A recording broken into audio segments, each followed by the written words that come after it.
Perkenalkan, saya Aditya Fernando. Saya Gabriela Ramadhani Putri. Saya Najwa Abdullah Nakim. Saya Vivi Indriani. Saya Rani Lestari. Jadi tujuan pembuatan video kami saat ini adalah untuk Membuat video implementasi dari teori belajar konstruktivisme.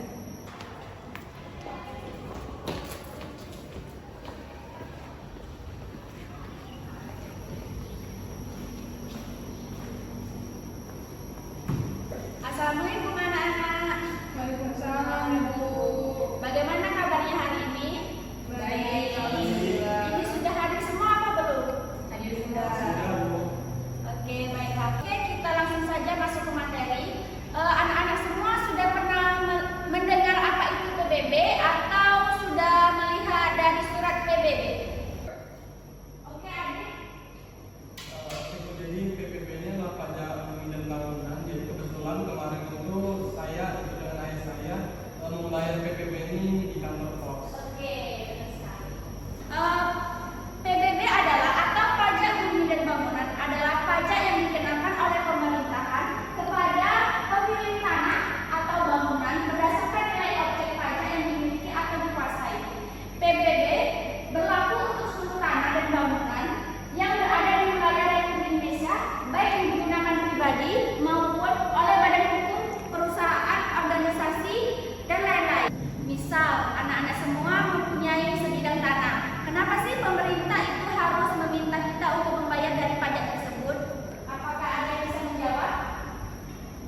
Oke, Rani. Jadi menurut saya, Bu, pajak bumi dan bangunan itu kan ada tanah, ada bangunan, itu merupakan aset yang berharga, yang mana pajaknya itu digunakan untuk membangun infrastruktur seperti jalan, bangunan, serta sekolah. Oke, pas sekali jawabannya. Jadi tujuan dari pajak bumi dan bangunan tersebut adalah sumber pendapatan negara, adalah salah satu sumber pendapatan yang membiayai pembangunan dan pemeliharaan fasilitas publik, mendorong pemerataan pembangunan.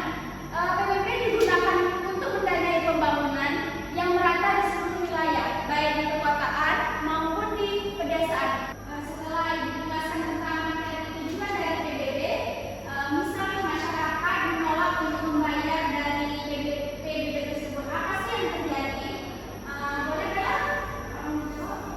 Kalau semua orang menolak membayar PBB, pemerintah itu bakal kurang dana.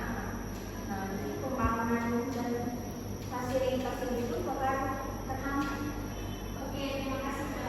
Oke, selanjutnya yaitu objek PBB.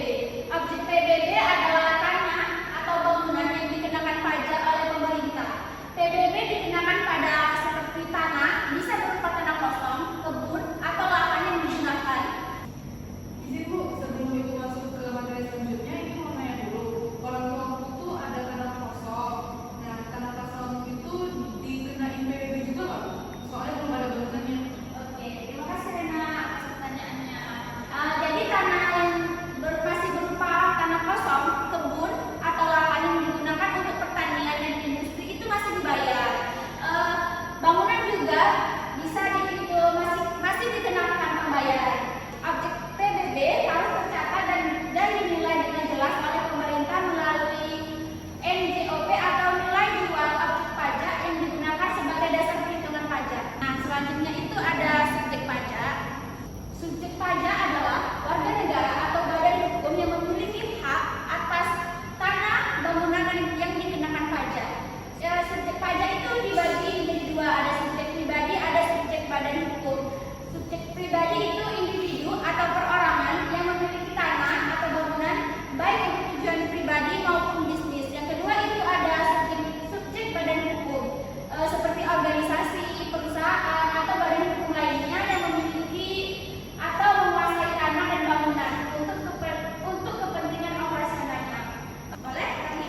Jadi dari subjek pajak yang Ibu jelaskan tadi kan ada dua, ada subjek pribadi dan subjek badan hukum. Misalkan ada TKA yang bekerja di Indonesia, apakah boleh ia memiliki tanah di Indonesia, dan jika boleh, apakah itu akan dikenakan PBB-nya? Oke, pertanyaannya bagus. Sesuai tadi kan kalau misal TKA membeli tanah, itu tidak bisa ya, karena sesuai dari sini subjek pajak adalah warga negara atau badan hukum. Jadi TKA itu kan bukan dari warga negara Indonesia, jadi tidak bisa membeli tanah. jadi tidak bisa dikenakan PBB ya. Selanjutnya itu ada dasar hukum. Dasar hukum dari PBB itu ada dua.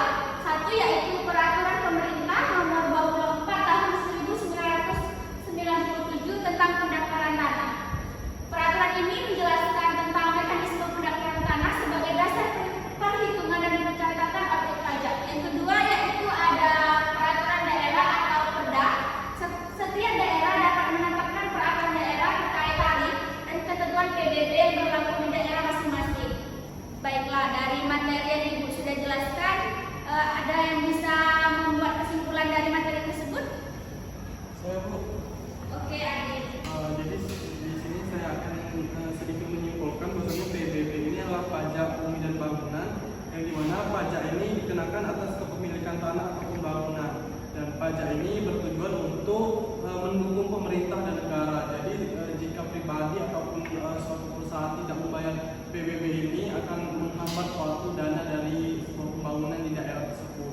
Nah, subjek untuk PBB ini adalah pemilik dan pengguna bangunan.